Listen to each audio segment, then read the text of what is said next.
Salam semua para tetua, jumpa lagi bersama Mimin di channel Alurmu. Semoga para pendengar Alurmu selalu senantiasa dinaungi kebahagiaan, kesehatan, serta rezeki yang cukup. Oke, Mimin langsung lanjut ceritanya. Selamat mendengarkan dan hidupkan imajinasi para tetua. Cerita pun dimulai.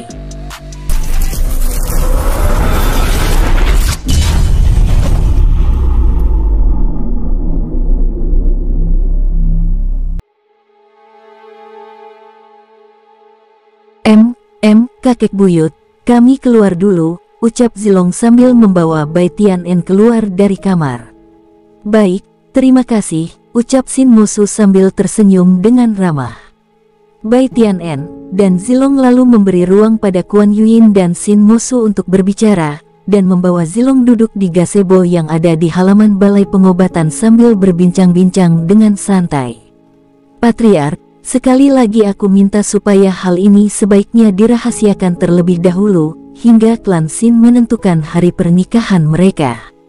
Baik Tuan Muda, aku akan melakukannya sesuai dengan perintah Anda dan Yang Mulia Kaisar.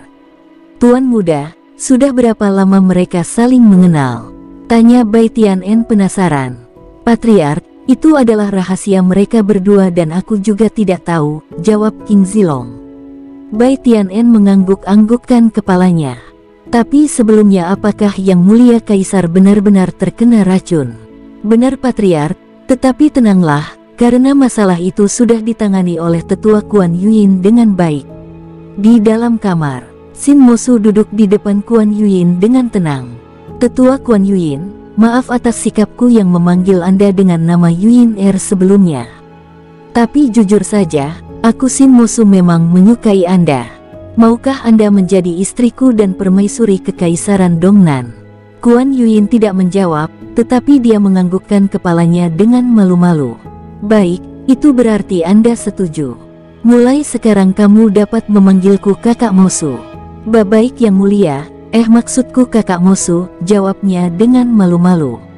Sin Mosu menghempaskan nafas panjang sambil menatap Kuan Yuyin. Yuyin, jujur saja kedatanganku di tempat ini bukanlah seperti ini. Sebelumnya cicitku memaksa untuk mengadakan pertarungan di tempat ini, tetapi murid yang berjaga di pintu gerbang sekte tidak mengizinkan kami masuk ke dalam sekte, sehingga dia membuat ulah. Maksud kakak, cicitku itu tiba-tiba memiliki ide liar, dan mengatakan bahwa aku keracunan, sehingga memerlukan pertolongan.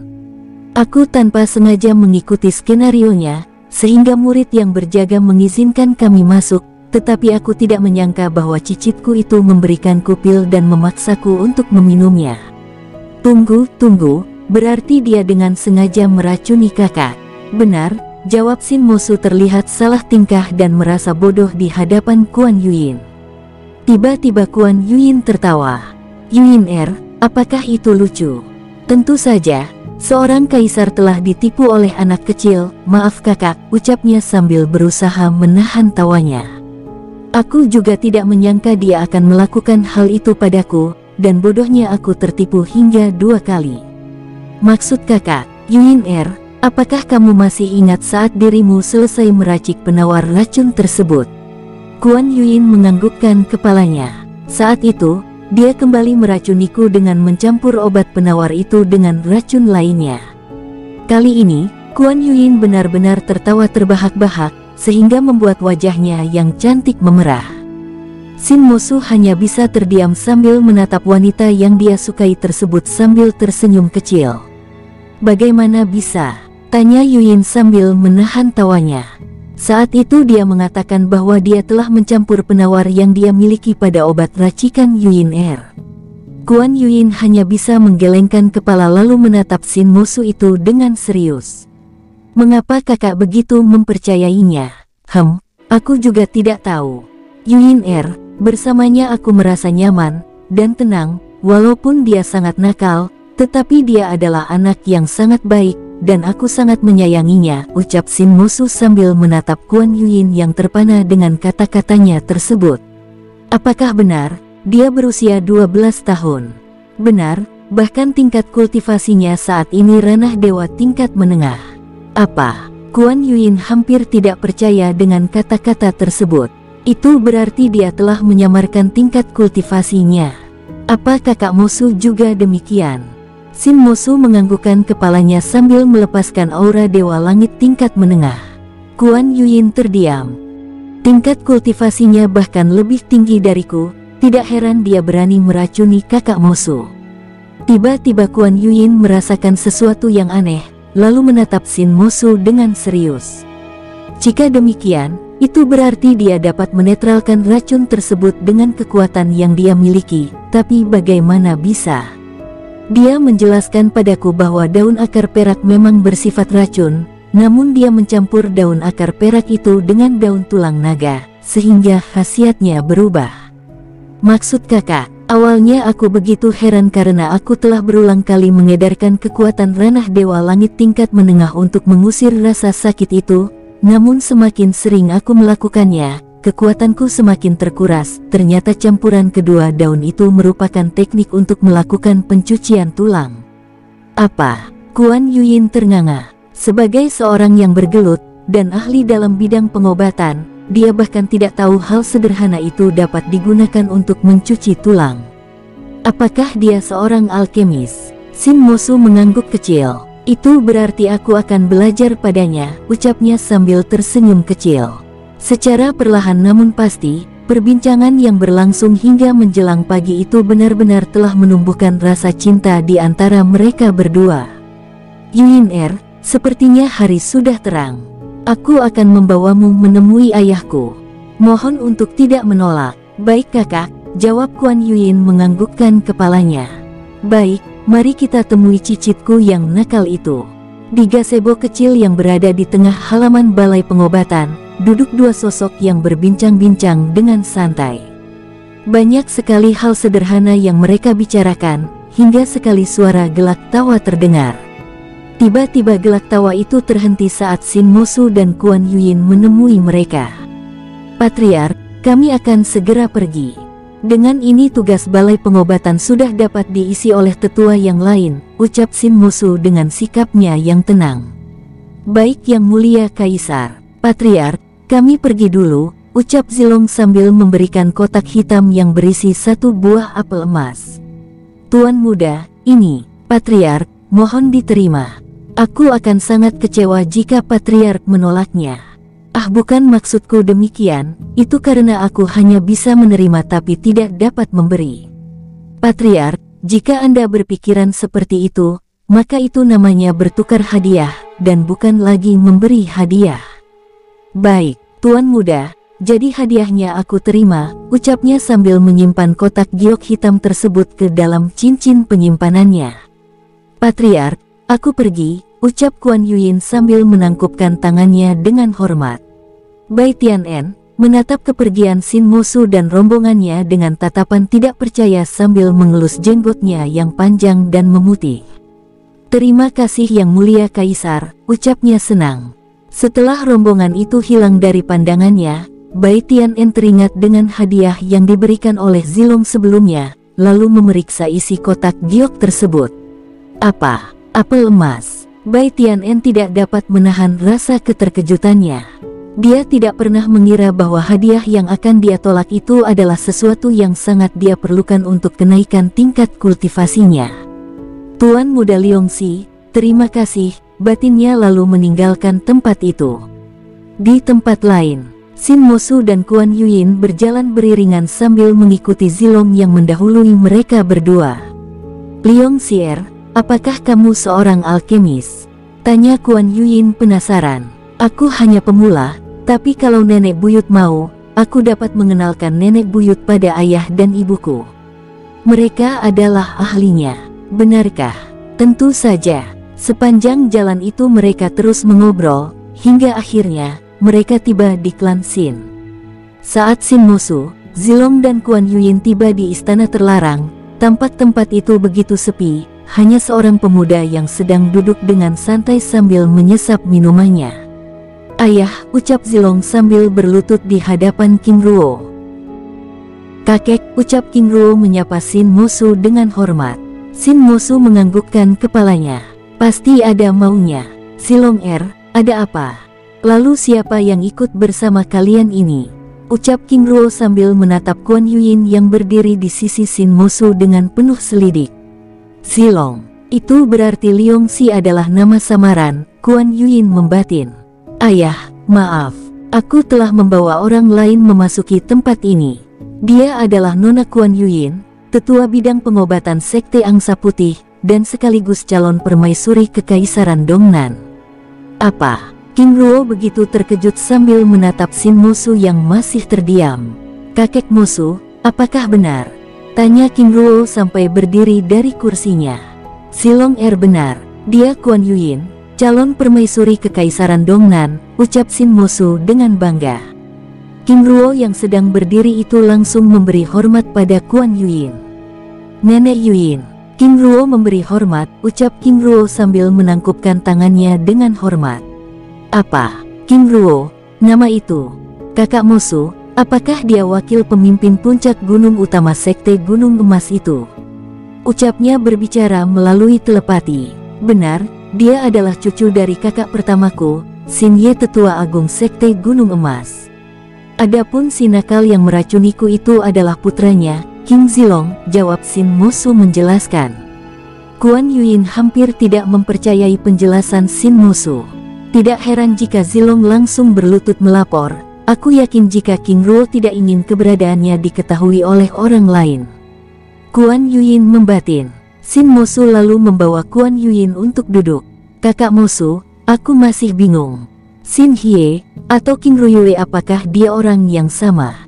Ucapnya berbicara melalui telepati sambil menatap Shin Mosu dengan penasaran.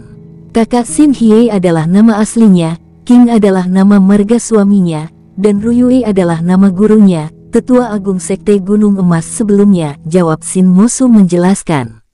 Tidak lama kemudian, King Ling dan Si Mei Lu memasuki ruangan menatap Zilong yang terlihat begitu senang. Dua wanita yang sangat cantik, Kuan Yuyin membatin. Ibu, bibi, aku telah berhasil mencarikan jodoh untuk kakek buyut, ucap Zilong senang. Apa? Kamu? Ucap King Ling dan Si Mei Lu bersamaan. Sambil menatap ke arah Shin Mosu yang duduk bersama Kuan Yuyin. Zilong benar, Ling Yuyu dia Nona Kuan Yuyin, ucap Shin Mosu memperkenalkan. Duan Ling memberi hormat pada nenek buyut. King Yuyu memberi hormat. Selamat, ucapnya sambil tersenyum ramah. Kakak Mosu, mereka? Tanya Kuan Yuyin penasaran. Duan Ling adalah ibu bocah nakal itu, dan King Yuyu adalah kakak King Ruo. Zilong ibu yakin kamu pasti sudah membuat masalah. Ling benar, putramu bahkan telah memperdaya kami berdua, dan dia juga telah berhasil meracuniku sebanyak 2 kali, jawab Shin Mosu sambil tertawa kecil. King Ruo, Si Mei Lu dan King Ling begitu terkejut. Mereka benar-benar tidak menyangka jika Zilong melakukan hal seperti itu. Ayah, ibu, aku memang telah memperdaya mereka, tapi berhasil, ucapnya senang. Zilong ceritakan. Aku ingin mendengar, bagaimana seorang kaisar telah diperdaya oleh seorang anak kecil, ucap King Ruyue yang tiba-tiba muncul di dalam ruangan itu, lalu duduk di sisi Zilong. Yuyin dia adalah kakak Shin Hye, atau King Ruyue, ucapnya berbicara melalui telepati. Dengan segera Kuan Yuyin berdiri dari kursinya dan berlutut di hadapan King Ruyue dan memberi hormat padanya. Kuan Yuyin memberi hormat pada kakak ipar, Shin Hye. Adik Yuyin, kamu sungguh cantik. Berdirilah, balasnya sambil tersenyum bahagia. Nenek buyut, baguskan pilihanku, ucap Zilong berbisik padanya. Jadi kamu yang memilihnya untuk kakek buyutmu itu? Benar nenek buyut, jawab Zilong tanpa memperhatikan tatapan Shin Mosu saat dirinya menceritakan bagaimana dia telah menipu dan memperdaya Shin Mosu dan Kuan Yuyin. King Ruyue bahkan tidak henti-hentinya tertawa. Bahkan King Ruo sampai memegang perutnya. Di hadapan mereka, Kuan Yuyin dan Shin Mosu hanya bisa senyum-senyum kecil. Yuyin lihatlah mereka begitu bahagia dan senang. Tapi aku merasa malu. Mengapa harus malu? Lagi pula itu adalah fakta, dan aku senang melihat kakak Hye dapat tertawa lagi. Maksud kakak, Yuyin Cucuku King Ruo membawanya ke tempat ini memang untuk menghiburnya. Dia baru saja kehilangan suaminya, King Xia yang tiba-tiba terbunuh.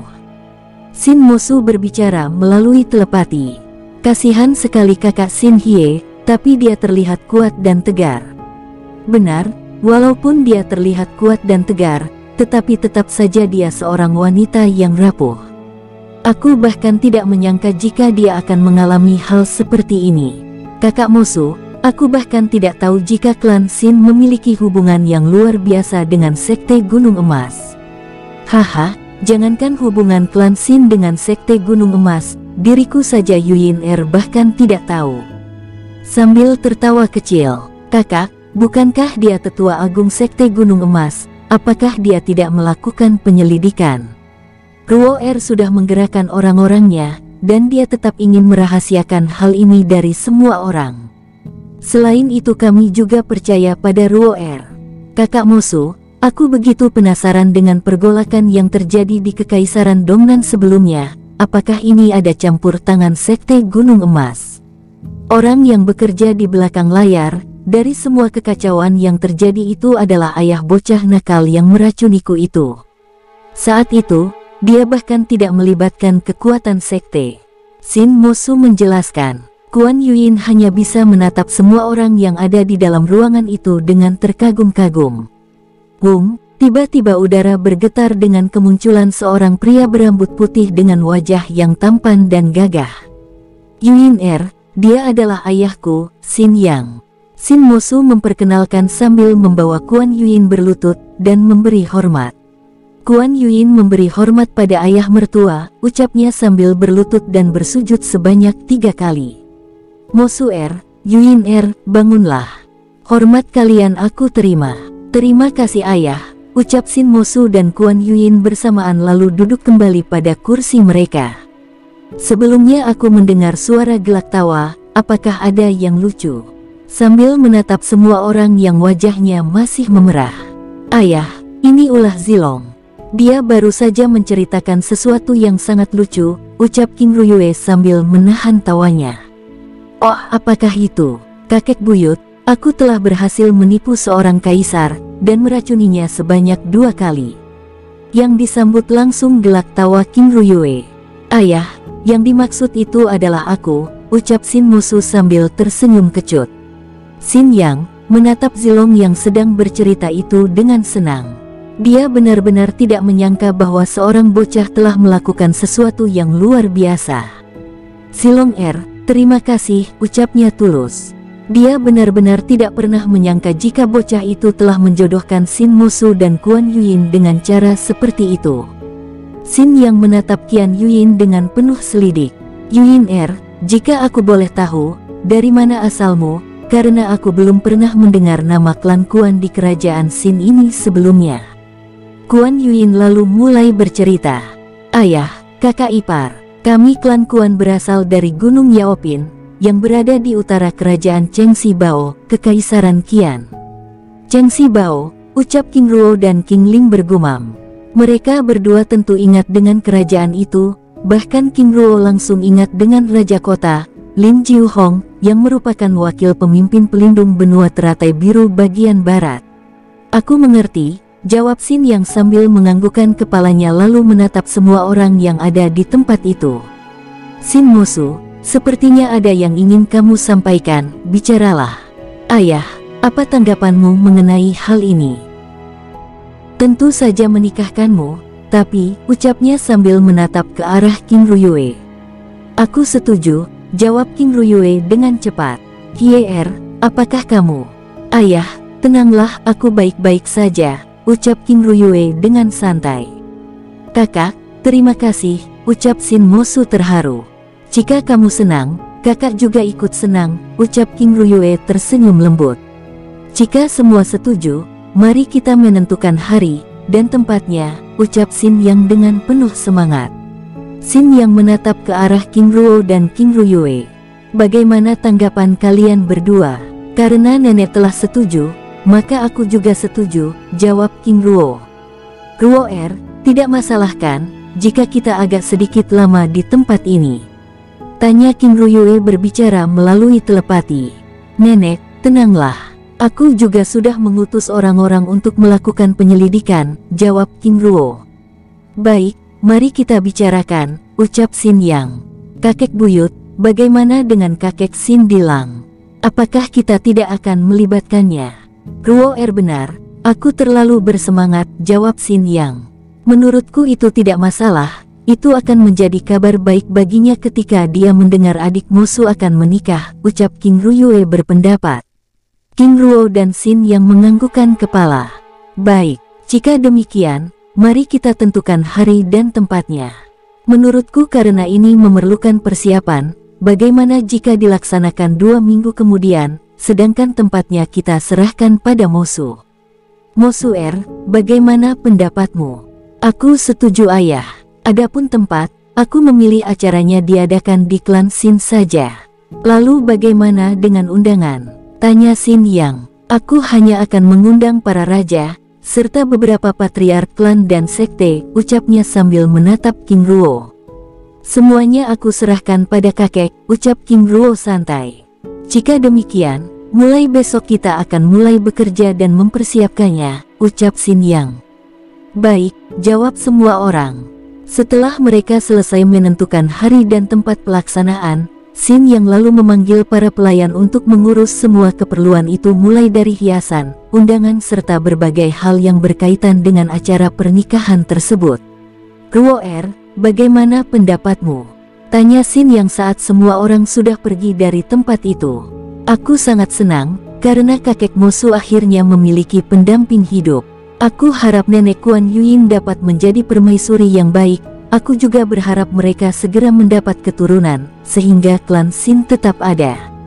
Lalu bagaimana dengan latar belakangnya? Aku akan menyelidikinya, walaupun demikian kita tidak harus mempermasalahkan latar belakang yang dia miliki, hanya saja kita perlu mengetahui.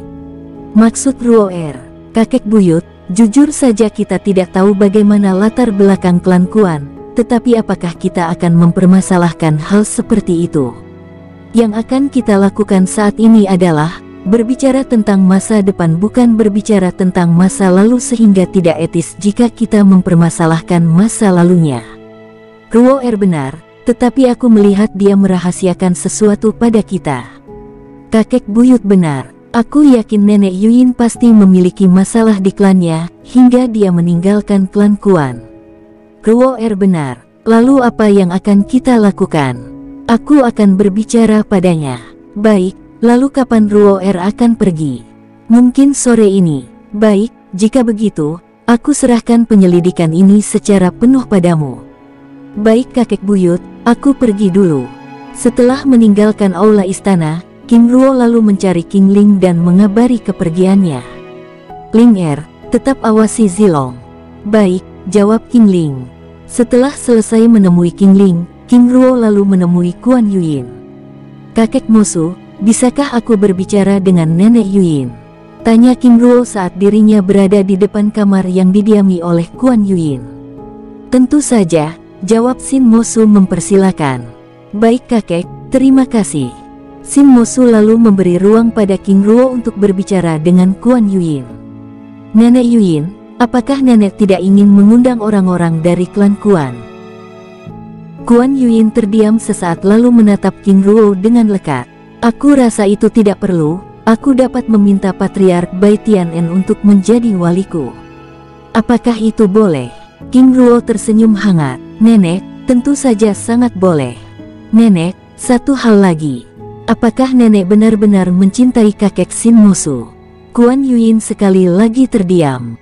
Jika nenek merasa terpaksa dan keberatan, maka nenek dapat membatalkan pernikahan ini. Nenek tenanglah, kami sangat menghargai kejujuran. Ruo aku bingung untuk mengungkapkan bagaimana perasaanku saat ini, tetapi yang pasti, aku bersungguh-sungguh ingin menikahi kakekmu. Jujur, awalnya aku memang terperdaya oleh putramu itu, tapi aku merasa itu adalah takdir langit yang begitu luar biasa. Ruo aku serius dan bersungguh-sungguh. Nenek Yuin, senang mendengarnya. Aku harap nenek dapat mendampingi kakekku menjadi kaisar yang baik. Ruo aku tidak dapat berjanji, tapi aku akan berusaha untuk melakukan yang terbaik. Baik Nenek Yuyin, terima kasih. Setelah melakukan perbincangan itu, Kim Ruo lalu meninggalkan kerajaan Xin menuju ke Kekaisaran Qian untuk menyelidiki latar belakang Kuan Yuyin di kerajaan Chengxi Bao. Di dalam kawasan istana kerajaan Xin, Zilong keluar dari kamarnya menemui Qin Ling yang sedang berbincang-bincang bersama Qin Ruyue dan Si Mei Lu di taman belakang istana terlarang. Zilong ada apa? Apakah ibu melihat ayah? Ayahmu sudah sedang ada urusan, jadi dia pergi untuk beberapa hari. Apakah ibu tahu kemana ayah pergi? Kerajaan Chengxi Bao. Oh, aku tahu, ibu aku pergi dulu. Zilong apa kamu akan menyusul ayahmu? Tanya Qin Ruyue penasaran. Benar nenek buyut. Zilong kamu. Ibu tenanglah. Aku sudah bisa menjaga diri, lalu meninggalkan tempat itu.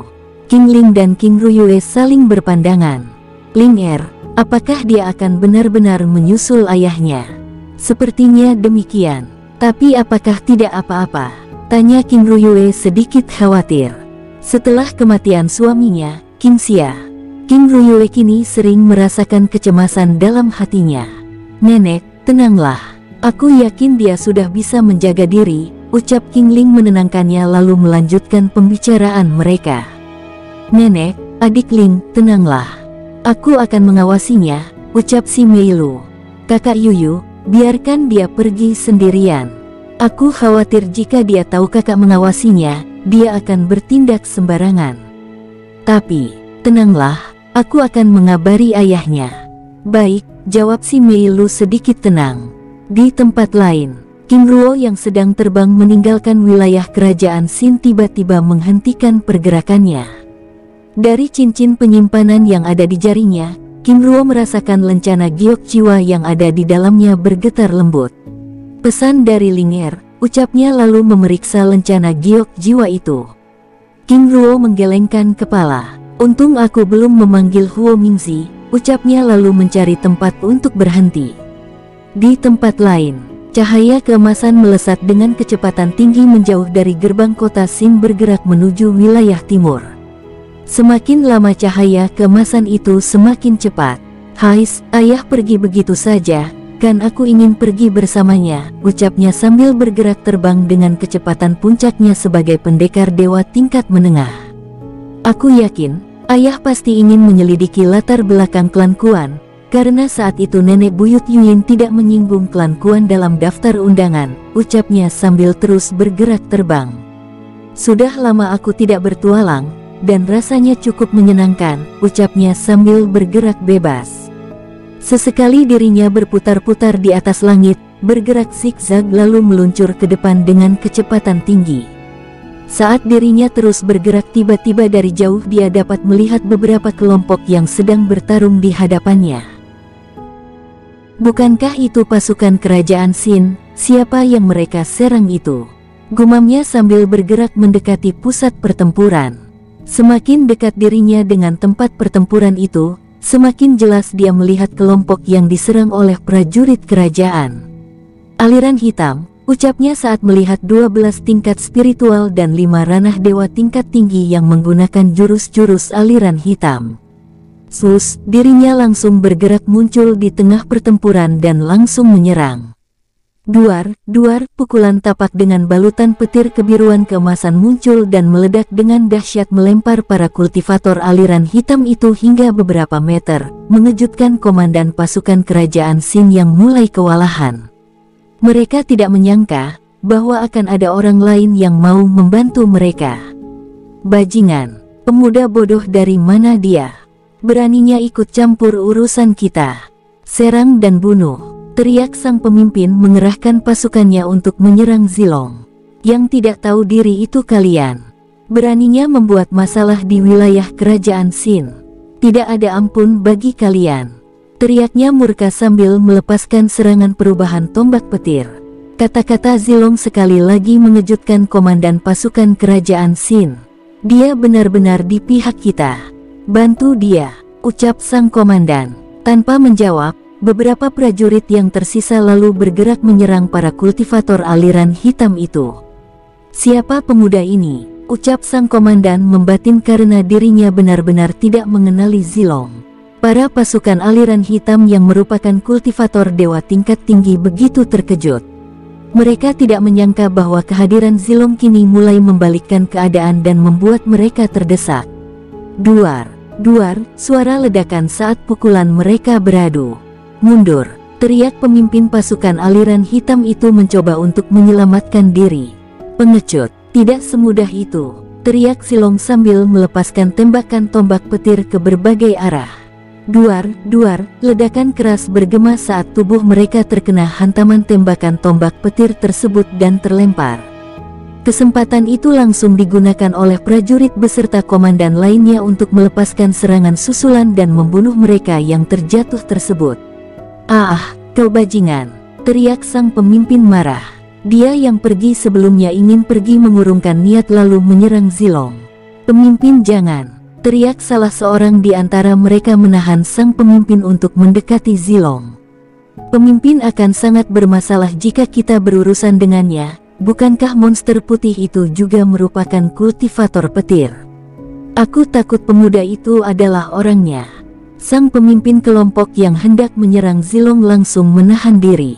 "Benar, King Ruo Keparat itu adalah kultivator petir," ucap sang pemimpin itu marah. "Ah!" teriak Zilong tiba-tiba begitu marah.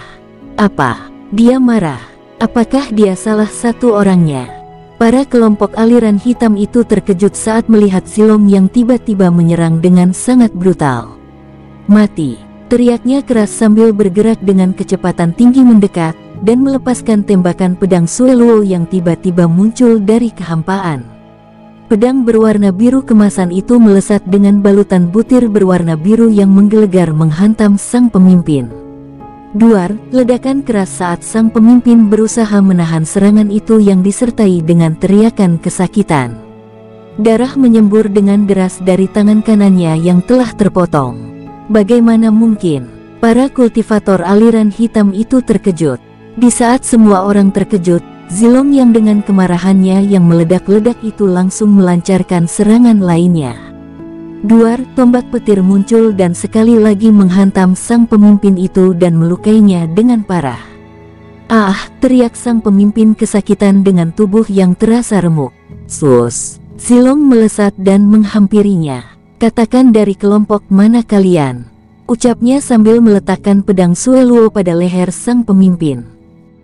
"Bunuh saja aku tidak akan bicara. Lagi pula kamu akan menanggung akibatnya jika kamu berani membunuhku," jawabnya sambil tertawa keras. "Oh, kamu mengancamku, lagi pula aku ingin membunuhmu," ucap Zilong dengan santai sambil menekan pedang Sueluo pada leher sang pemimpin dan mulai melukainya. Dengan pelan pedang itu mulai menyayat lehernya dan mengeluarkan darah yang mulai menetes. "Jika kamu mau berbicara, maka aku juga akan berbicara padamu." Sang pemimpin terdiam sambil melihat rombongan yang masih bertarung melawan prajurit kerajaan Sin. "Tuan muda, kami dari Sekte Racun Iblis." "Wah, bagus sekali. Lalu apa tujuan kalian memasuki wilayah kerajaan Sin dan menyerang prajurit?" "Tuan muda, kami adalah kelompok yang sedang menjalankan misi untuk mencari sumber daya, dan kami secara tidak sengaja bertemu dengan prajurit kerajaan yang sedang bertugas mengawasi wilayah ini." "Baik, terima kasih. Sekarang giliranku yang akan bicara. Apakah kamu pernah mendengar nama King Ruyue?" "Tak tahu tuan." "Tetua Agung Sekte Gunung Emas," jawab sang pemimpin terbata-bata dengan wajah yang mulai pucat pasi. "Bagus, nama aslinya adalah Xin Hie. Jadi apakah kamu mulai mengerti?" "Tuan muda, jangan bercanda." "Apakah aku terlihat sedang bercanda?" ucap King Zilong. "Tuan muda, ampuni kami tuan. Sebenarnya kamu masih memiliki kesempatan, tapi itu sebelum kamu mengatakan sesuatu yang membuatku murka," ucapnya dengan seringai dingin.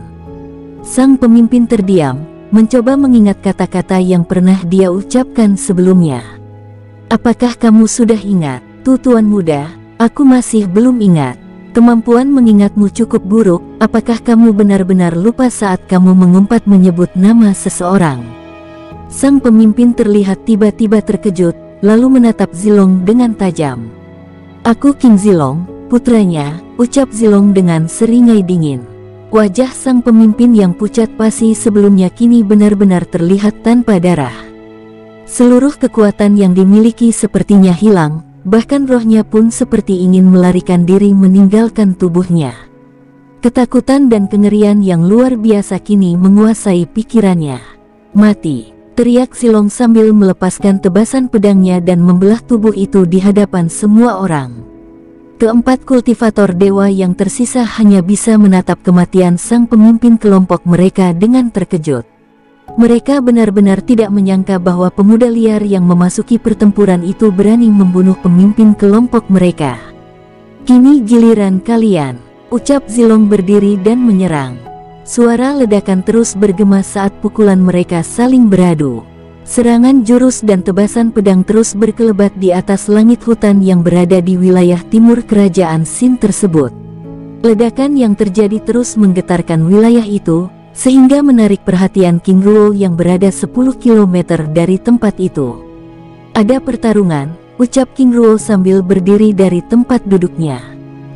Tubuhnya melesat meninggalkan tempat itu menuju pusat pertempuran. Dalam waktu singkat, King Ruo tiba di tempat itu dan melihat pertempuran yang sedang terjadi. Senyum kecil mengembang di wajahnya saat melihat seorang pemuda yang begitu ganas menyerang kultivator dewa tingkat tinggi yang melawannya. Cara bertarungnya sangat sembarangan. Apa mentang-mentang dia memiliki armor petir langit, ucap King Ruo sambil menyembunyikan diri. Dari 12 orang murid sekte racun iblis, bersama 5 kultivator tingkat dewa yang menyerang prajurit kerajaan Sin, kini hanya tersisa 3 orang saja. Itu pun kini mereka dalam keadaan terluka parah. Di pihak kerajaan Sin, sang komandan harus kehilangan 35 prajuritnya. Saudara, kita harus pergi. Jika tidak, kita akan mati di tempat ini.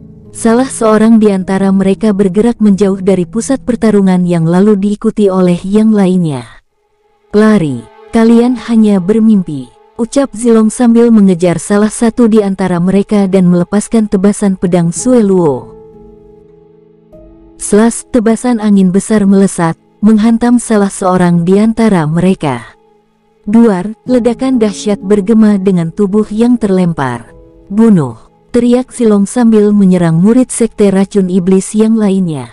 Saat Zilong sedang menyerang murid yang lainnya, kesempatan itu langsung digunakan oleh murid sekte racun iblis yang lainnya untuk meninggalkan tempat itu. Tubuh murid tersebut tiba-tiba terjatuh dari langit. Buk, suara tumbukan tubuhnya menghantam tanah. Ah, rintihnya kesakitan. Zilong yang melihat hal itu begitu terkejut lalu menyadari sesuatu dengan mata bersinar senang. Ayah, batinnya senang sambil menghajar lawan yang ada di hadapannya. Di tempat lain, murid yang terjatuh tersebut langsung ditangkap oleh sang komandan pasukan. Duar, ledakan keras bergema di atas langit hutan tersebut dengan terjatuhnya tubuh sang prajurit. Kalian murid sekte racun iblis tidak memiliki tempat untuk berada di wilayah kerajaan Sin ini. Komandan, bunuh mereka berdua, ucap Zilong sambil meninggalkan tempat itu. Sang komandan serta prajurit yang tersisa hanya bisa menganggukkan kepala menatap kepergian Zilong dengan mulut ternganga.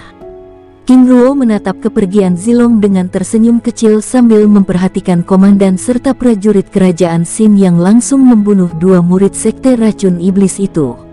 Setelah memastikan kedua murid tersebut telah terbunuh, dan tempat itu benar-benar aman, King Ruo lalu bergerak meninggalkan tempat itu menyusul Zilong yang terus bergerak ke arah timur. Komandan, siapa pemuda itu? Tanya seorang prajurit sambil menolong para prajurit yang terluka. Aku bahkan baru kali ini melihatnya, ucapnya sambil memeriksa murid sekte racun iblis yang telah terbunuh tersebut. Komandan, apa kita akan melaporkan hal ini? Tentu saja.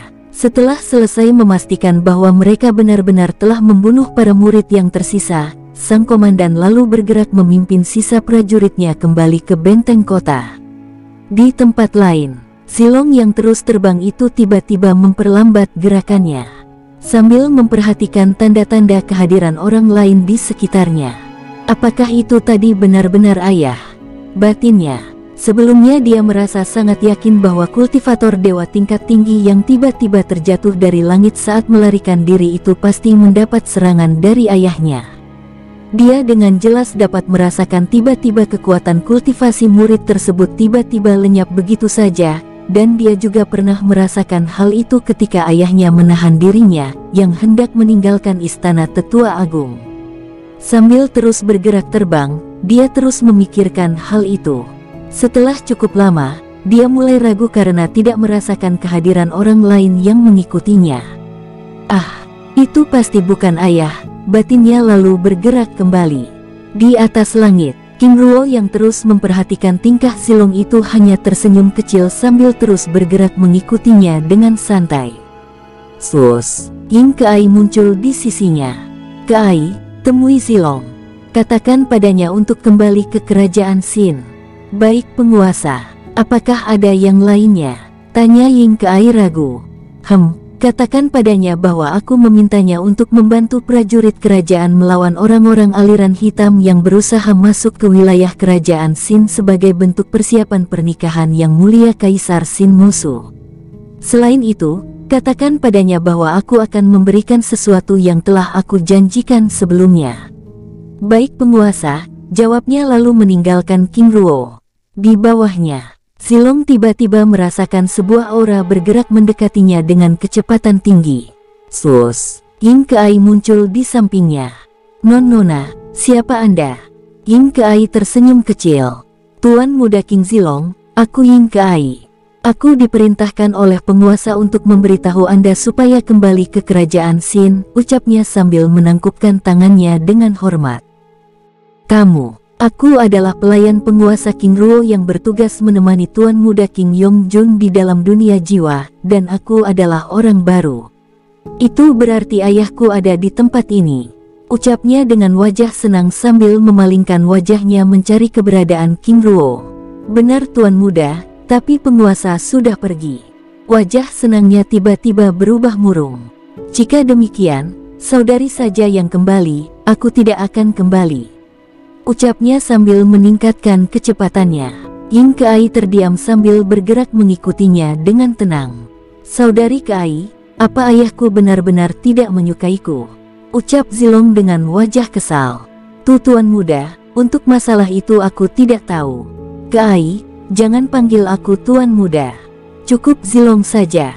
Lagi pula, mengapa saudari terus mengikutiku? Tuan Muda, aku... Ying Keai tiba-tiba menghentikan pergerakannya dengan wajah bersalah. Zilong yang melihat Ying Keai tiba-tiba berhenti lalu menghampirinya.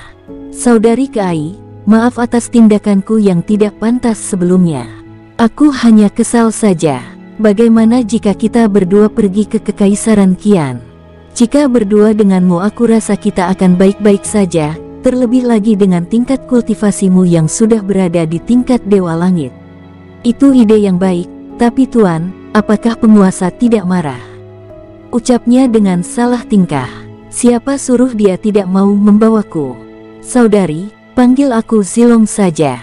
Ying Keai terdiam sambil bergerak mengikuti Zilong. Tapi Tuan Muda Zilong, aku tetap pelayanmu. Ah sudahlah. Saudari samarkan tingkat kultivasimu hingga ke tingkat ranah dewa biasa. Baik Tuan Muda. Tuan Muda, apakah Anda tidak curiga padaku? Mengapa aku harus curiga? Jarang ada orang yang mengetahui namaku, panggilan ayahku serta keberadaan dunia jiwa. Kamu telah mengetahui hal itu saja sudah membuatku sangat percaya, ucapnya sambil terus bergerak. Tuan Muda, apakah itu saja? Tentu saja, karena hanya orang yang sangat dipercaya oleh ayahku yang mengetahui tempat itu. Lalu apakah ayahku juga memberi perintah lainnya? Tiba-tiba Ying Keai berhenti. Ada Tuan Muda, penguasa meminta Anda untuk tetap berada di wilayah kerajaan Xin, untuk membantu prajurit kerajaan melawan orang-orang aliran hitam yang berusaha masuk ke wilayah kerajaan Xin sebagai bentuk persiapan pernikahan yang mulia Kaisar Xin Musu. Selain itu dia juga mengatakan akan memberikan sesuatu yang telah dijanjikan sebelumnya. Tiba-tiba Zilong menghentikan pergerakannya. Saudari, mengapa kamu baru mengatakannya? Maaf Tuan Muda, aku baru ingat, ucapnya dengan wajah bersalah. Hais, aku tahu ayah mengawasiku saat ini, ucapnya kesal. Saudari, mari kita kembali dan mengawasi wilayah perbatasan. Baik Tuan Muda, di atas langit di balik awan. King Ruo yang terus mengawasi mereka tertawa kecil, lalu memanggil Huo Mingzi. Mingzi, gunakan kekuatan penuh. Kita harus tiba di Kekaisaran Qian secepatnya. Baik penguasa, ucapnya lalu melesat dengan kecepatan tinggi. Dalam perjalanan, penguasa, mengapa kita tidak langsung membawa Tuan Muda Zilong? Tanya Mingzi yang melihat Zilong bergerak kembali ke wilayah kerajaan Xin. Itu karena aku tidak ingin berada di wilayah kerajaan Chengxi Bao terlalu lama. Mingzi terus bergerak. Baik penguasa, perbatasan kerajaan Xin. Zilong membawa Ying Keai ke desa Chaodi, desa kecil yang berada di perbatasan kerajaan Xin. Saudari, kita akan beristirahat di desa itu. Baik Tuan Muda, ucapnya sambil terus bergerak mendekati desa tersebut. Di desa kecil itu, Zilong lalu membawa sang elang cakar emas itu beristirahat di kedai sederhana. Bibi, aku ingin makanan dan minuman yang terbaik, ucap Zilong sambil mencari meja dan duduk dengan santai. Baik Tuan Muda, jawab sang pemilik kedai sambil bergegas menyiapkan makanan yang telah dipesan. Sambil menunggu pesanan, saudari, bisa kamu ceritakan padaku mengenai petualangan yang dilakukan ayah dan ibu di wilayah timur? Ucapnya dengan wajah penasaran. Ying Keai menggelengkan kepalanya. Maaf Tuan Muda, aku selalu berada di dalam dunia jiwa menemani dan mengawasi Tuan Muda Yongjun berlatih. Zilong mengangguk-anggukan kepalanya dengan wajah sedikit kecewa. Aku sangat penasaran, apa yang akan ayah berikan padaku? Saudari, apakah ayahku mengatakan benda apa itu padamu? Ying Keai menggelengkan kepalanya. Tuan Muda, aku benar-benar tidak tahu. Baiklah, tidak masalah. Tidak lama kemudian pesanan mereka berdua datang. Sambil menikmati makanan, Tuan Muda, setelah ini, apa yang akan kita lakukan? Tanya Ying Keai. Pertama kita akan beristirahat sejenak, setelah itu mencari informasi mengenai keberadaan sekte racun iblis. Apakah itu berarti kita akan pergi ke tempat mereka? Tentu saja, Tuan Muda, apa itu tidak berbahaya? Keai, akan semakin berbahaya jika kita membiarkan mereka memasuki wilayah kerajaan Xin dengan bebas. Bukankah ayah sudah memerintahkanku untuk berjaga di wilayah ini? Ying Keai hanya menganggukkan kepala. Tidak jauh dari mereka duduk beberapa pemuda yang mendengar percakapan Zilong dan Ying Keai saling berpandangan. Saudara, apakah pemuda itu prajurit kerajaan? Ucap salah satu dari mereka berbicara melalui telepati. Saudara, aku benar-benar tidak tahu. Jika dilihat dari penampilannya, kemungkinan besar mereka adalah kultivator tingkat tinggi, atau bisa saja murid dari sekte ternama. Lalu apa yang harus kita lakukan? Ikuti dan awasi mereka. Baik, jawab para pemuda lainnya sambil berpura-pura menikmati makanannya. Di pojok ruangan, Zilong dan Ying Keai yang sedang menikmati makanannya tidak mendengarkan percakapan para pemuda tersebut. Saudari, kita akan mulai mencari informasi mengenai sekte racun iblis itu, tetapi kita harus beristirahat dulu. Baik, aku mengerti Tuan Muda. Saudari, aku benar-benar tidak menyukai panggilanmu itu, ucap Zilong dengan wajah kesal. Ying Keai terdiam. Baik saudara, ucapnya dengan terbata-bata. Nah, begitu lebih enak didengar, balas Zilong dengan wajah senang. Setelah selesai menikmati makanannya, Zilong lalu membawa Ying Keai keluar dari kedai sederhana itu mencari tempat penginapan yang ada di tempat itu untuk beristirahat. Saat Zilong keluar dari kedai itu, beberapa pemuda itu juga bergerak mengikutinya. Saudara, mereka sepertinya membuntuti kita. Saudari, abaikan saja. Anggap saja kita tidak mengetahui mereka. Baik Tuan Muda, jawab Ying Keai sambil menutup mulutnya. Maksudku saudara, ucapnya sambil tersenyum kecil. Zilong dan Ying Keai terus melangkahkan kakinya menuju penginapan sederhana yang ada di tempat tersebut. Setelah memesan 2 kamar, mereka lalu memasuki kamarnya masing-masing dan mulai beristirahat. Di tempat lain, Huo Mingzi terus bergerak membelah langit malam wilayah Kekaisaran Dongnan. Menjelang tengah malam mereka akhirnya tiba di perbatasan wilayah Kekaisaran Qian.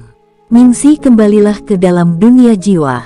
Baik penguasa, jawabnya lalu memasuki dimensi dunia jiwa. Setelah Huo Mingzi kembali ke dalam dunia jiwa, King Ruo lalu melanjutkan perjalanannya dengan terbang menuju wilayah kerajaan Chengxi Bao. Sus, tubuhnya terus melesat dan bergerak menuju wilayah utara kota kerajaan Chengxi Bao. Setelah bergerak sejauh 25 km, King Ruo akhirnya tiba di sebuah kawasan gunung berkabut. Gunung Yupin, sesuai dengan namanya yang berarti gunung obat, benar-benar luar biasa, batinnya sambil merasakan aroma obat-obatan dari tempat itu. Semakin dekat King Ruo dengan tempat itu, maka aroma obat-obatan semakin kentara. Tubuhnya melewati perisai perlindungan klan. Tiba-tiba langit klan Kuan yang tenang tiba-tiba bergetar sehingga mengejutkan semua orang. Satu persatu para tetua tingkat tinggi hingga tingkat rendah mulai bermunculan di atas langit klan. Patriark, seseorang memasuki wilayah klan secara paksa. Apa yang harus kita lakukan? Para tetua tingkat tinggi dan tingkat rendah itu saling berdiskusi memutuskan langkah yang harus mereka lakukan. Tutup klan dan kunci seluruh wilayah perbatasan. Jangan biarkan siapapun keluar atau masuk ke dalam klan. Baik Patriark, jawab para tetua sambil bergerak meninggalkan tempat itu. Dari kegelapan malam, di tempat persembunyian, sepasang mata mengawasi pergerakan para tetua tersebut sambil tersenyum. Tetua Aula Misi, ucap King Ruo bergerak mengikuti pria parubaya yang bergerak menuju selatan meninggalkan tempat itu. Sebelumnya King Ruo dengan sengaja meninggalkan tanda untuk memancing perhatian para tetua agar keluar dari tempatnya, sehingga dia dengan mudah dapat melihat para tetua siapa saja yang akan dijadikan sebagai target untuk mencari informasi mengenai Kuan Yuyin. King Ruo terus bergerak mengikuti tetua tersebut dengan tenang. Di dalam aula istana klan, Patriark klan Kuan, Kuan Cui duduk merenung pada kursinya. Siapa yang begitu berani memasuki wilayah klan Kuan? Apakah mereka tidak takut akan berhadapan dengan Kekaisaran Qian? Apa mungkin penyusup ini merupakan orang luar yang tidak mengetahui keberadaan klan Kuan? Batinnya. Tidak lama kemudian beberapa tetua memasuki ruangan itu dan melapor bahwa mereka telah mengunci semua jalan masuk ke dalam klan. Baik, jika demikian, tetap tingkatkan penjagaan, karena berhubung hari masih gelap, kita akan lakukan pemeriksaan besok pagi. Baik Patriark, jawab para tetua tersebut lalu membubarkan diri. Setelah para tetua itu membubarkan diri, Kuan Cui lalu bergerak meninggalkan tempat itu. Dari atas langit, matanya yang tajam terus mengawasi kawasan Gunung Kuan yang terlihat tenang dan damai tersebut. Ini aneh, batinnya lalu bergerak meninggalkan tempat itu. Di tempat lain, King Ruo terus bergerak mengikuti tetua aula misi hingga ke dalam istananya. Aku yakin kamu adalah penyusup itu, tunjukkan dirimu, ucap sang tetua sambil menatap ke arah King Ruo dengan tatapan tajam. King Ruo yang berada di dalam ruangan itu dengan perlahan menunjukkan dirinya di hadapan sang tetua. Aku yakin kamu dengan sengaja membuat kekacauan dan menarik perhatian sehingga kamu dapat mengikutiku hingga ke tempat ini, bukan? Ucap sang tetua. Tetua benar-benar luar biasa, jawab King Ruo memuji. Sang tetua lalu duduk pada kursinya dengan tenang sambil menatap King Ruo dengan penuh selidik. Sampaikan tujuan kedatanganmu. Tetua, tujuan kedatanganku adalah untuk mencari informasi mengenai seorang wanita yang berasal dari klan ini. Oh, lalu mengapa kamu menemuiku, dan tidak menemui Patriark dan yang lainnya? Aula misi adalah tempat yang mengetahui pergerakan keluar masuknya murid. Jika aula misi tidak mengetahuinya, maka dapat dipastikan orang tersebut meninggalkan klan dengan cara melarikan diri. Kamu benar-benar cerdas. Dengan tingkat kemampuan dan kekuatan yang kamu miliki, aku rasa kamu dapat melakukan hal itu dengan cara yang tidak baik seperti mencuri informasi misalnya. Ucapnya sambil tersenyum kecil. Tetua, Walaupun aku masuk dengan cara yang salah, tetapi aku tidak ingin meninggalkan kesan yang begitu buruk. Tetua, apakah Anda tahu Kuan Yin? Apa? Sang tetua itu tiba-tiba berdiri dari kursinya menatap King Ruo dengan tajam. Apakah kamu dari Kekaisaran Qian? King Ruo menggelengkan kepalanya. Ada hubungan apa kamu dengan Kuan Yin? Tetua, aku akan menjawab pertanyaan Anda, tetapi aku ingin tahu siapa sebenarnya Kuan Yin ini. Ini adalah rahasia klan dan kami tidak akan berbicara pada orang lain secara sembarangan. King Ruo terdiam sesaat lalu menatap tetua tersebut. Kuan Yin akan menikah dengan kakekku, ucap King Ruo dengan tenang. Apa? Menikah? Kakek, benar, apakah ada yang salah? Sang tetua terdiam. Apakah dia akan menikahi orang tua atau? Tetua, itu hanya karena urutan silsilah dalam keluarga. Kakekku adalah pemuda tampan yang seusia dengan Nona Yin.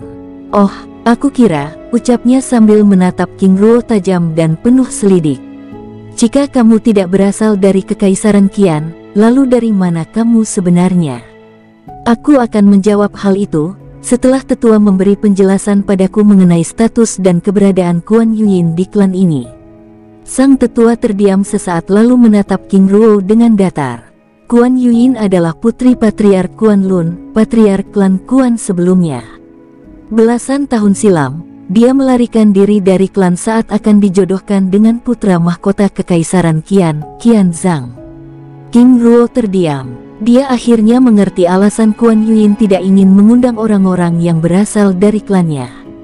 Tetua, lalu bagaimana hubungan Kuan Yin dengan Patriark saat ini? Tuan muda, ini sedikit rumit. Patriark Kuan Cui adalah patriark klan yang tidak memiliki hubungan darah dengan patriark sebelumnya. Boleh dikatakan bahwa putri Kuan Yin tidak menyukai patriark baru ini. Lalu bagaimana dengan kalian semua? Kami rasa Putri Yin juga tidak menyukai kami. Saat itu, Putri Yin menolak pertunangan itu dan meninggalkan klan, jawabnya dengan wajah sedih. Tetua, aku ingin tahu alasan pertunangan itu. Tetua itu terdiam lalu menatap King Ruo dengan bingung. Tuan muda, ini adalah hal yang sangat rahasia. Tetua, jujur saja, putri klan kalian ini akan menikah dengan tuan muda klan kami, dan aku tidak ingin ada masalah di masa depan. Lagi pula berdasarkan penuturan tetua, aku yakin tetua adalah orang yang kurang sepaham dengan patriark klan saat ini. Tetua itu menganggukkan kepalanya. Baiklah. Karena sebelumnya Anda berjanji akan menjawab pertanyaanku, maka aku akan menjawab pertanyaan Anda terlebih dahulu. Tuan muda, saat itu terjadi kekacauan di dalam klan. 3 faksi saling bertentangan, yaitu faksi Timur, Barat dan Utara. Mereka semua ingin berkuasa dan menjadi pemimpin klan, sehingga menyebabkan klan ini hampir hancur. Patriark Kuan Lun yang sudah hampir menyerah lalu meminta bantuan pada Kaisar Qian Xuan. Saat itu Kaisar berjanji akan menyelesaikan masalah, tetapi dengan syarat, Patriark Kuan Lun memberikan putrinya, Kuan Yin pada putra mahkota yang saat itu begitu menginginkannya. Padahal saat itu, putra mahkota sudah memiliki 3 istri, dan tentu saja hal itu ditolak mentah-mentah oleh Tuan Putri Yin. Dengan pergi dan melarikan diri, ucap sang tetua menjelaskan. Aku sedikit heran, mengapa harus meminta bantuan pada kekaisaran, mengapa tidak meminta bantuan pada kerajaan Chengxi Bao? Lalu apa yang terjadi selanjutnya? Tuan, kami juga tidak tahu. Saat itu tiba-tiba pihak kekaisaran tiba bersama pasukannya. Melihat Tuan Putri pergi, Kaisar Qian Yuan begitu murka, dan menganggap Patriark Kuan Lun adalah orang yang tidak bisa dipercaya. Dengan kekuasaannya, dia lalu menggantikan Patriark Kuan Lun dengan Kuan Cui. Walaupun demikian dia tidak membatalkan hal itu dan tetap menganggap bahwa Putri Kuan Yin adalah selir dari Qian Zhang. Tetua, lalu bagaimana nasib Patriark Kuan Lun? Tetua tersebut terdiam lalu menatap King Ruo dengan wajah sedih. Patriark Kuan Lun lalu meninggalkan klan. Hingga saat ini, kami benar-benar tidak tahu keberadaan dan nasibnya. Tiba-tiba ruangan itu menjadi sunyi. King Ruo terdiam, demikian juga dengan tetua aula misi klan itu.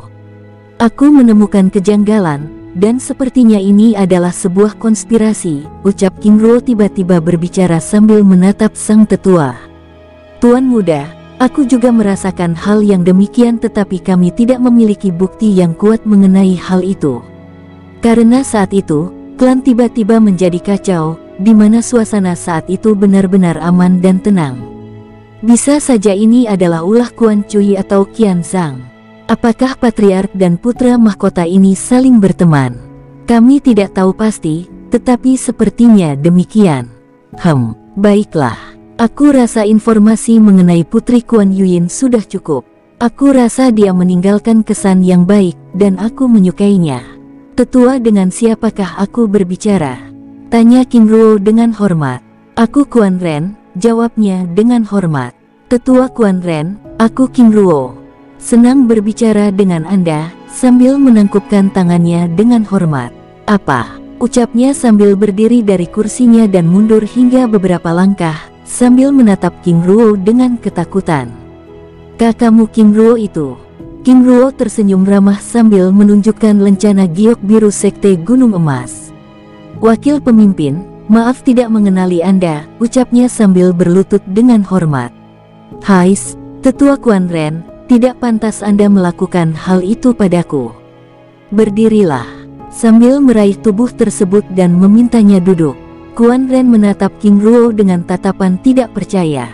Dia tidak menyangka bahwa wakil pemimpin puncak gunung utama Sekte Gunung Emas yang sangat terkenal itu ada di hadapannya.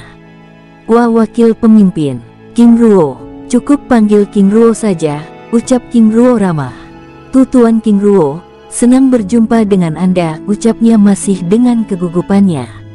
Sebelumnya dia telah menduga bahwa King Ruo dengan sengaja meninggalkan tanda saat dirinya memasuki klan, dan dugaannya benar. Dirinya tentu pernah mendengar bagaimana sepak terjang King Ruo sebelum terjadinya perang besar di wilayah barat, di mana King Ruo dapat memasuki sekte besar aliran hitam tanpa diketahui, bahkan membuat kekacauan di dalam sekte itu. Tuan Ruo, jika aku boleh tahu siapa yang akan dinikahi oleh Putri Yuyin itu? Dia akan menikahi adik nenekku yang bungsu. Sehingga dengan demikian aku memanggilnya dengan Nenek Kuan Yuyin. Apakah dia dari klan King? King Ruo tersenyum ramah dan menggelengkan kepalanya. Tetua Quan Ren, Nenek Agung King Ruyue memiliki nama lain. Adiknya yang kedua adalah Raja Kerajaan Xin, dan bungsu dari mereka inilah yang akan menikah. Quan Ren ternganga sambil menatap King Ruo dengan tatapan tidak percaya.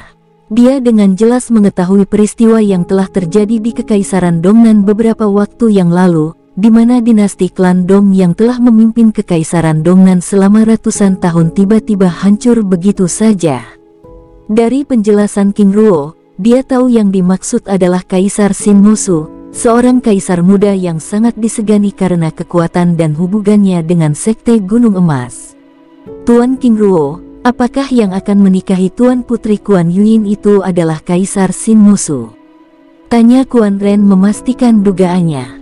King Ruo menganggukkan kepalanya. Tetua benar. Quan Ren terdiam lalu sekali lagi menatap King Ruo dengan penasaran. Tuan King Ruo, bagaimana jika Kekaisaran Qian mengetahui hal ini? Tidak masalah. Lagi pula aku memang ingin mereka mengetahuinya. Aku ingin melihat bagaimana mereka menanggapi hal ini. Tuan Ruo, apakah Anda akan menyerang Kekaisaran Qian? Tetua, aku tidak ingin menangani masalah seperti ini, karena itu adalah urusan kakek Mosu dan Nenek Yuyin. Walaupun demikian, Qian Xuan dan Quan Zhang harus mempertanggungjawabkan perbuatan mereka, jawab King Ruo dengan nada dingin. Kata-kata King Ruo membuat Quan Ren bergidik. Dia tahu bahwa kata-kata King Ruo bukanlah sekedar ancaman. Tetua Quan Ren, ketika masanya tiba, orang-orang di dalam klan ini juga akan mempertanggungjawabkan perbuatan mereka, ucapnya sambil menatap Quan Ren dengan tajam. Quan Ren terdiam dengan tubuh terasa begitu kaku saat tatapan tajam King Ruo itu tepat beradu dengan pandangannya. Tetua Quan Ren, aku akan pergi. Aku harap tetua merahasiakan pertemuan ini. Baik tuan, aku Quan Ren akan menjaga rahasia ini dengan nyawaku. Baik, Aku percaya Anda adalah orang yang dapat dipercaya, ucapnya sambil memberikan satu buah kotak giok hitam. Tuan Ruo, ini. Tetua, ini adalah hadiah pertemanan kita. Aku harap Anda tidak menolak. Tuan Ruo, terima kasih, ucapnya sambil menerima kotak giok hitam itu dan menyimpannya. Baik, Tetua Quan Ren, aku pergi dulu, ucapnya sambil menangkupkan tangannya dengan hormat. Baik Tuan King Ruo, terima kasih atas kunjungannya, senang berbicara dengan Anda. Setelah berkata-kata, King Ruo lalu meninggalkan tempat itu. Tubuhnya tiba-tiba lenyap dari pandangan Quan Ren, bahkan tanpa meninggalkan jejak sama sekali. 5 menit setelah King Ruo pergi meninggalkan tempat itu, Quan Ren masih terdiam di tempatnya. Kepalanya masih memikirkan rangkaian peristiwa yang baru saja dilewatinya. Sebagai sebuah klan kecil yang berada di wilayah perbatasan bagian barat benua Teratai Biru, dia benar-benar tidak menyangka akan berbicara langsung dengan monster putih yang sangat ditakuti oleh orang-orang dari aliran hitam itu. Kesan yang ditinggalkan oleh King Ruo dalam perbincangan itu membuatnya dapat menarik kesimpulan bahwa King Ruo adalah orang yang sangat kejam pada musuhnya dan sangat baik dan perhatian pada orang-orang. Dengan perlahan tangannya lalu mengeluarkan kotak giok hitam yang telah diberikan oleh King Ruo sebelumnya. Apel emas, ucapnya terkejut. Dengan rasa tidak percaya Quan Ren menggosok matanya sekali lagi dan menatap isi kotak giok hitam itu. Wakil pemimpin King Ruo, terima kasih, ucapnya senang. Tetua Quan Ren, tiba-tiba sebuah suara dari luar istana mengejutkannya. Ya, ada apa? Ucapnya sambil berdiri dari kursinya dan menyimpan kotak giok hitam itu. Tetua, Anda diminta oleh Patriark untuk menghadap. Baik, aku akan ke sana, jawabnya sambil meninggalkan ruangan itu. Mimin geser ceritanya. Di gerbang selatan klan Quan, King Ruo meninggalkan tempat itu dengan tenang, lalu bergerak menuju wilayah barat. Waktunya kembali ke kota Xin, ucapnya sambil terus bergerak meninggalkan tempat itu. 5 kilometer dari tempat itu, King Ruo lalu melanjutkan perjalanan dengan mengendarai Huo Zoudao. Terus bergerak menuju kerajaan Xin. Baik penguasa, menjelang pagi, Patriark Quan Cui, beserta para tetua tingkat tinggi dan tetua tingkat rendah, yang dibantu oleh para murid yang bertugas menjaga keamanan klan, melakukan pemeriksaan di berbagai tempat. Hingga menjelang siang pemeriksaan itu terus berlanjut tetapi mereka tidak menemukan sesuatu apapun yang mencurigakan, sehingga Quan Cui mengakhiri pencarian itu dan meminta semua orang untuk kembali ke tempatnya masing-masing. Di dalam istana klan, ini sangat aneh karena dengan jelas kita dapat merasakan bahwa itu adalah tanda seseorang memasuki klan ini secara paksa, Quan Cui berpendapat. Patriark benar, tetapi kita tidak bisa menemukan orangnya. Patriark, apa yang harus kita lakukan? Tanya salah satu tetua. Semua orang di dalam ruangan itu terdiam, karena mereka benar-benar tidak memiliki ide bagaimana cara menangkap penyusup tersebut. Tetua Quan Ren, dari tadi aku lihat kamu begitu tenang. Apa pendapat Anda mengenai hal ini? Tanya Quan Cui. Aku merasa tenang karena aku yakin penyusup ini sebenarnya tidak memiliki tujuan yang jahat. Jika dia melakukannya, maka kekacauan pasti sudah terjadi di dalam klan ini.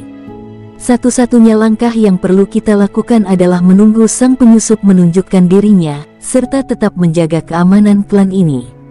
Atau mungkin saja mantra formasi perlindungan klan kita bermasalah. Semua orang di dalam ruangan itu terdiam. Tetua Quan Ren, pendapat Anda sangat masuk akal.